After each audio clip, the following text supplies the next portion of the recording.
हल षष्ठी व्रत की 6 कथाएं। जय श्री कृष्णा। राधे राधे प्रिय भक्तजनों, आज भाद्रपद मास की षष्ठी तिथि है और आज ही के दिन हलछठ या हलषष्ठी का पवित्र त्योहार मनाया जाता है। आज का पावन दिन भगवान श्री कृष्ण जी के बड़े भाई बलराम जी को समर्पित होता है।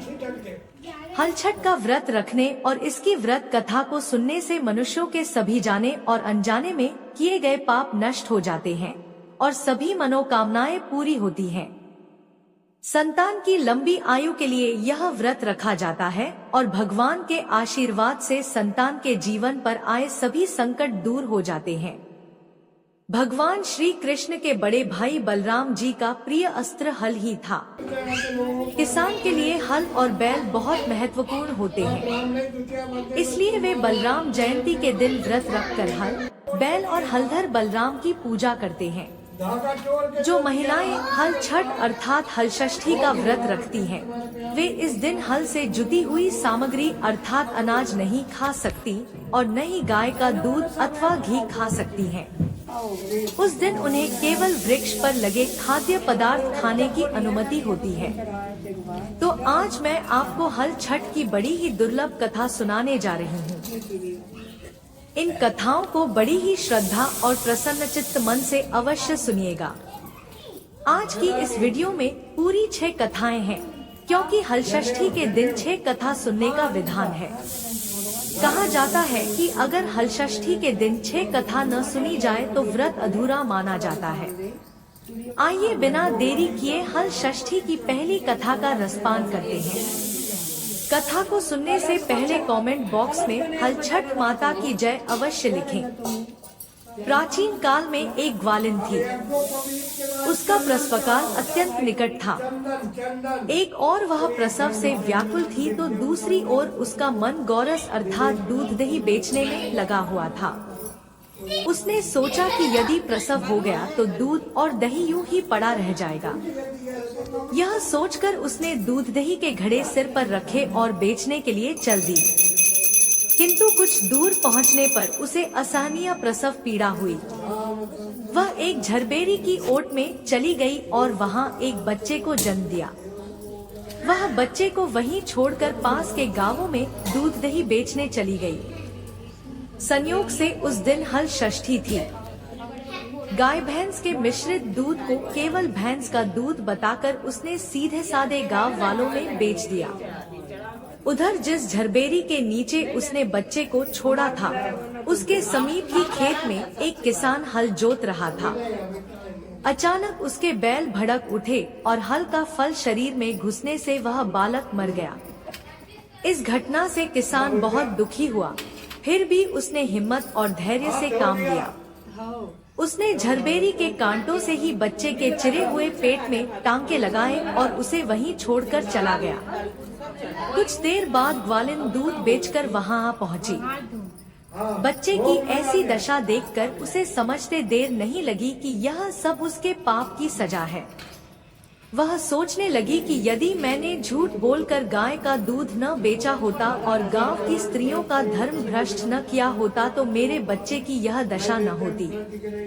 अतः मुझे लौटकर सब बातें गांव वालों को बताकर प्रायश्चित करना चाहिए। ऐसा निश्चय कर वह उस गांव में पहुंची, जहां उसने दूध दही बेचा था।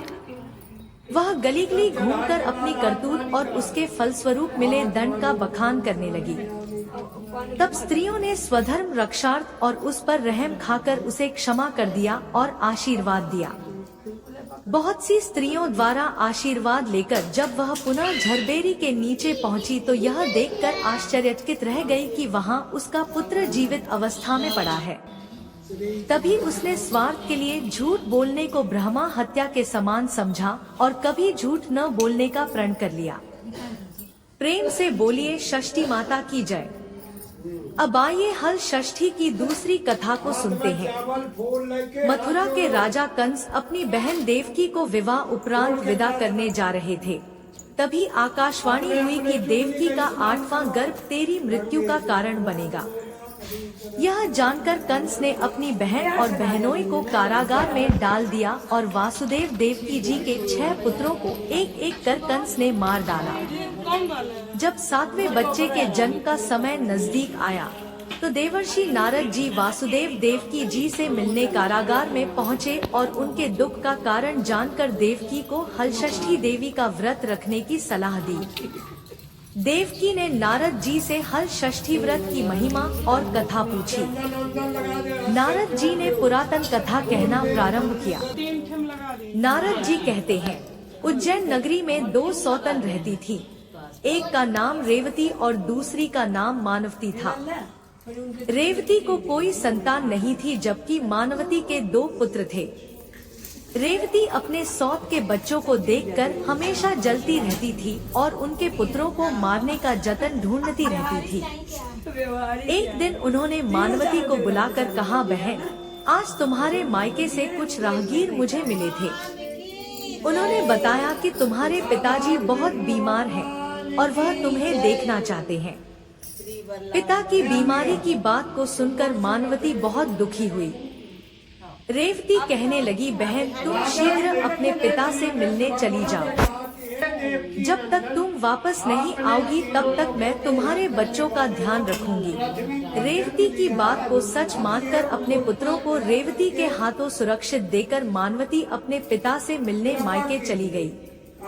अब रेवती बच्चों को मारने का अच्छा मौका जानकर उन दोनों बच्चों को मारकर जंगल में फेंक आई। इधर जब मानवती मायके पहुंची तो पिता को स्वस्थ देखकर पिता से अपनी सौत की कही बातों को कह कुशल क्षेम पूछती है। अब मानवती के माता पिता को कोई अनहोनी का संदेह होने लगता है और पुत्री से वापस ससुराल जाने के लिए कहते हैं, किंतु मानवती की माता कहती है कि पुत्री, आज हलषष्ठी माता के व्रत का दिन है, अतः तुम भी पुत्रों की दीर्घायु की कामना से ये व्रत करके आज की जगह कल चली जाना। माता की सलाह मानकर मानवती पुत्रों की स्वास्थ्य कामना से हलषष्ठी माता का व्रत धारण कर दूसरे दिन अपने घर जाने को निकल पड़ती है। रास्ते में वही जंगल पड़ा जहां रेवती ने मानवती के दोनों बच्चों को मारकर फेंक दिया था। वहां अपने बच्चों को खेलते देख मानवती उनसे पूछती है कि तुम लोग यहाँ कैसे पहुँचे? तब पुत्रों ने बताया कि आपके चले जाने पर हमारी दूसरी माता रेवती ने हमें मारकर यहाँ फेंक दिया था। तभी एक दूसरी स्त्री ने हमें फिर से जिंदा कर दिया। अब मानवती को समझते देर न लगी कि यह सब माता हलषष्ठी की कृपा से संभव हुआ है और माता की जयकार करती हुई घर को गई। नगर में मानवती के पुत्रों को पुनः जीवित देख और माता हलषष्ठी की महिमा जानकर सभी स्त्रियां हलषष्ठी का व्रत करने लगी। इसके बाद नारद जी देवकी जी से कहते हैं, अब हलषष्ठी माता की तीसरी कथा सुनिए। चंद्रव्रत नाम का एक राजा था जिनका एक ही पुत्र था। राजा ने राहगीरों के लिए एक तालाब खुदवाया, किंतु उसमें जल नहीं रहा, अर्थात तालाब का सारा जल सूख गया। राहगीर जब रास्ते से गुजरते तो सूखे तालाब को देखकर राजा को गालियां देते थे। इस खबर को सुनकर राजा बहुत दुखी हुआ कि मैंने तालाब खुदवाया परंतु मेरा धन और धर्म दोनों ही व्यर्थ हो गए। उसी रोज रात में राजा को स्वप्न में वरुण देव ने दर्शन देकर कहा कि यदि तुम अपने पुत्र की बलि तालाब में दोगे तो तालाब में पुनः जल भर जाएगा। सुबह राजा ने स्वप्न की बात दरबार में सुनाई और कहा कि मेरा धन और धर्म भले ही व्यर्थ हो जाए परंतु मैं अपने पुत्र की बलि नहीं दूंगा। यह बात एक दिन राजकुमार तक पहुंची तो वह सोचने लगा कि यदि मेरी बलि से तालाब में पानी आ जाए तो लोगों का भला होगा। ये सोचकर राजकुमार अपनी बलि देने के लिए तालाब में बैठ गया। अब तालाब पानी से लबालब भर गया और जल के जीव जंतुओं से तालाब परिपूर्ण हो गया। इकलौते पुत्र की मृत्यु हो जाने से राजा दुखी होकर वन को चला गया। राजा ने वन में देखा कि वहाँ 5 स्त्रियां व्रत कर रही थी, तो उन्हें देखकर राजा ने उन स्त्रियों से पूछा, आप सब कौन सा व्रत कर रही हैं और क्यों कर रही हैं? राजा के पूछने पर स्त्रियों ने हलषष्ठी व्रत की संपूर्ण विधि राजा को बताई। उसे सुनकर राजा वापस नगर को गया और अपनी रानी के साथ उस व्रत को किया। व्रत के प्रभाव से राजकुमार तालाब से जीवित बाहर निकाल आया। राजा परिवार सहित हलषष्ठी माता की जय जयकार करते हुए सुखपूर्वक निवास करने लगा। आइए अब मनोकामनाओं को पूरी करने वाली हलषष्ठी की चौथी कथा को सुनते हैं।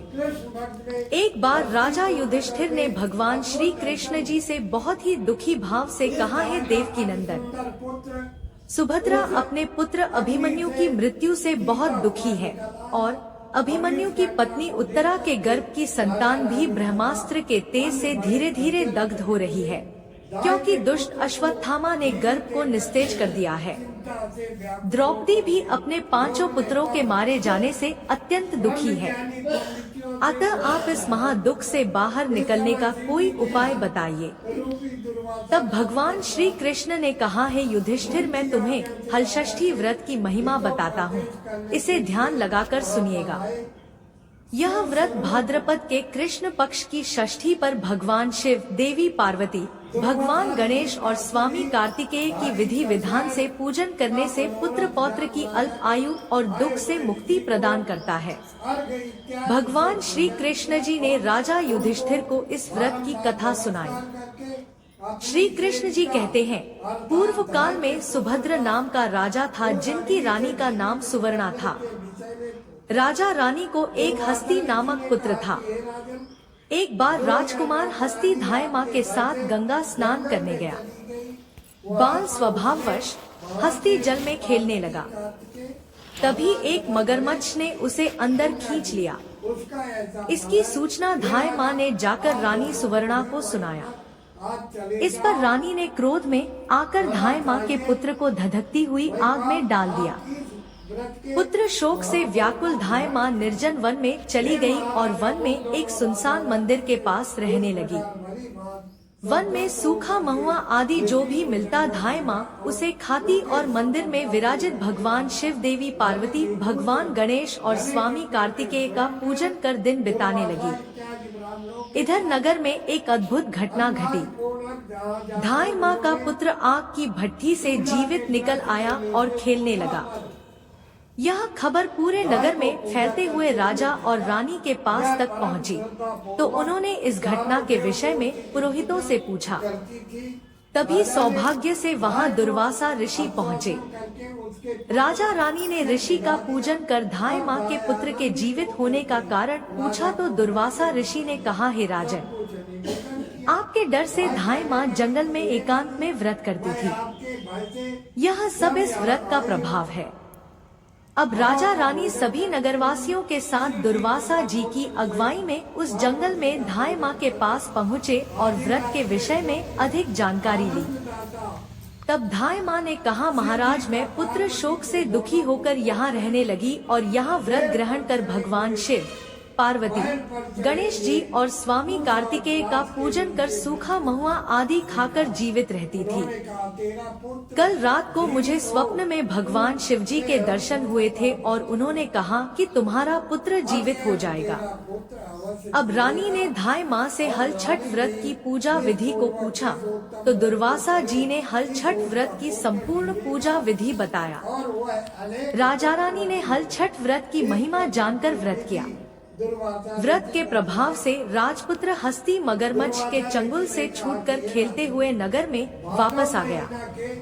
अपने पुत्र को पाकर राजा रानी बहुत प्रसन्न हुए और धायमा भी अपने पुत्र के साथ पुनः खुशी से निवास करने लगी। वही बालक हस्ती आगे चलकर परम प्रतापी हुआ और अपने नाम से हस्तिनापुर को बसाया। इस प्रकार भगवान श्री कृष्ण जी ने युधिष्ठिर से हल छठ व्रत की महिमा का ज्ञान देते हुए कहा कि हल छठ व्रत कथा को नारद जी से सुनकर मेरी माता देवकी ने इस व्रत को सबसे पहले किया था, जिसके प्रभाव से उनकी आने वाली संतान की रक्षा हुई। अब भगवान श्री कृष्ण से सुनकर युधिष्ठिर ने इस व्रत को उत्तरा द्वारा करवाया।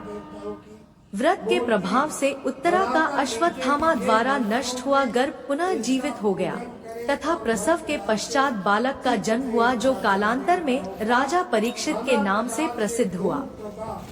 बोलिए श्री कृष्ण भगवान की जय। बोलिए श्री बलराम जी की जय। शिव की प्रार्थना। इसके बाद नारद जी देवकी से हलषष्ठी व्रत की 5वीं कथा कहना प्रारंभ करते हैं। एक नगर में 2 स्त्रियां रहती थी।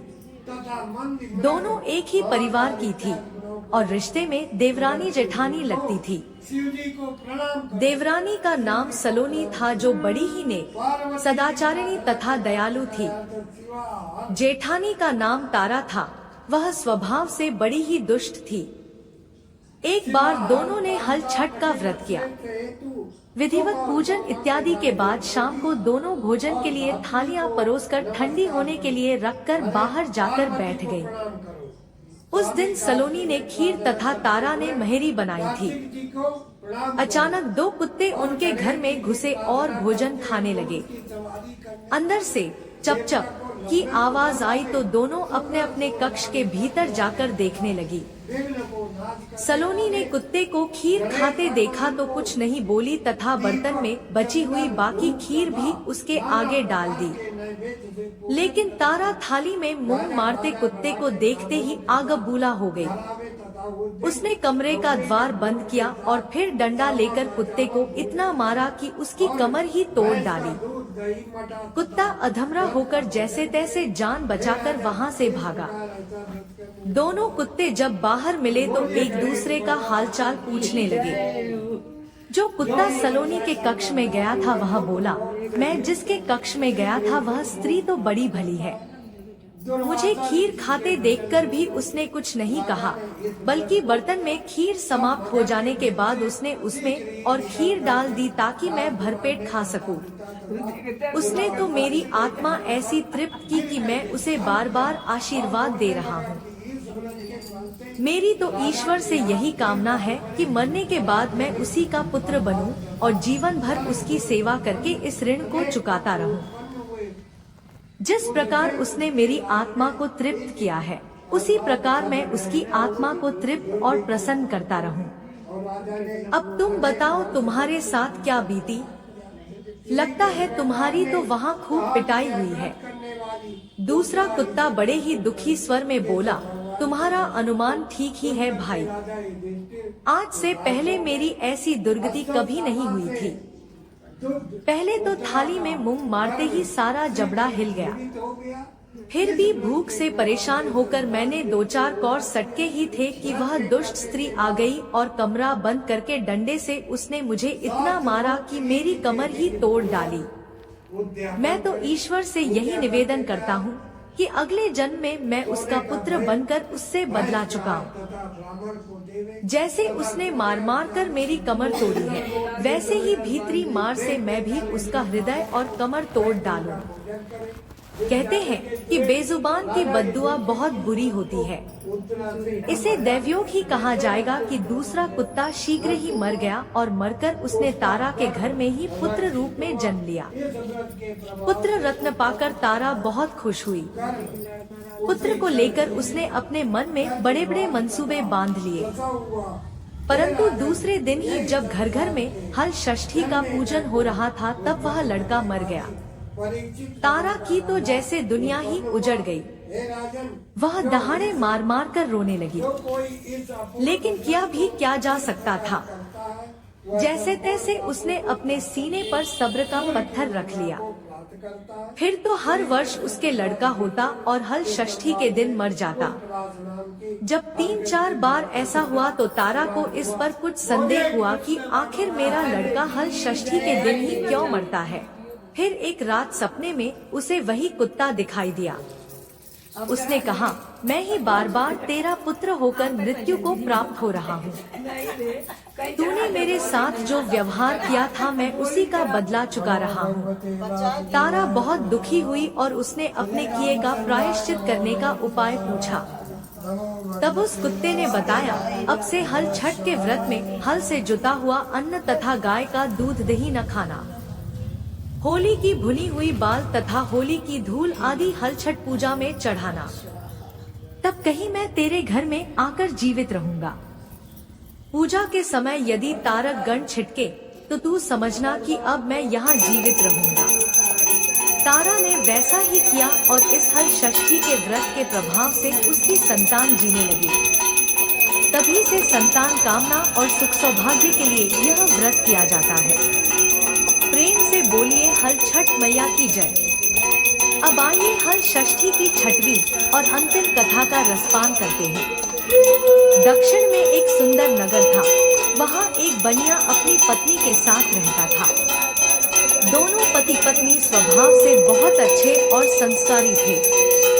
बनिया की पत्नी गर्भवती होकर संतान को जन्म देती थी, किंतु दुर्भाग्यवश उनकी संतान कुछ समय बाद ही मर जाती है। इस प्रकार एक एक करके बनिया की पत्नी की 6 संतानें मृत्यु को प्राप्त हुई। इस कारण दोनों पति पत्नी बहुत दुखी होकर संतान की कामना लेकर घर से वन चले गए। वहाँ जंगल में एक साधु से उनकी भेंट हुई, तो उन्होंने साधु से अपनी व्यथा सुनाई। साधु ने ध्यान लगाकर देखा कि बनिया की संतान कहाँ है। साधु ध्यान में यम, कुबेर, वरुण, इंद्र आदि लोगों में ढूंढा, किंतु जब बनिया के बच्चे नहीं मिले तो साधु ब्रह्मलोक गए। वहाँ साधु ने बनिया के सारे संतानों को देखकर उन्हें अपने माता पिता के पास लौटने का आग्रह किया। बच्चों ने वापस लौटने से मना करते हुए कहा कि मुनिवर, इससे पूर्व हम कई बार जन्म ले चुके हैं। हम किस किस माता पिता को याद रखकर उनके पास जाएं? हम जन्म, मृत्यु और गर्भ के चक्कर से अब मुक्त हो गए हैं, अतः अब हम नहीं जाना चाहते। तब साधु ने उन्हीं बच्चों से बनिया को दीर्घजीवी संतान के प्रताप का उपाय पूछा। उन आत्माओं ने कहा कि यदि बनिया और उनकी पत्नी माता हलषष्ठी का व्रत रखकर पूजन और कथा श्रवण करें और अपने पुत्र को व्रत के उपरांत जल से भीगे कपड़े से लपेटें, तो उनका वह बालक दीर्घजीवी होगा। उन आत्माओं से इस प्रकार सुनकर साधु ध्यान से वापस आकर बनिया से हलषष्ठी व्रत कथा नियम आदि को बताए।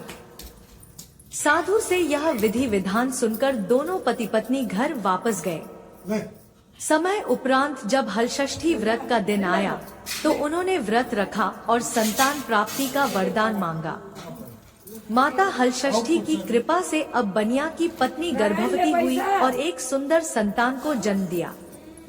अगले व्रत पर उन्होंने साधु के बताए अनुसार अपने पुत्र को जल से भीगे कपड़े से लपेटा और माता हलषष्ठी की कृपा से अब उनकी संतान दीर्घायु को प्राप्त हुई।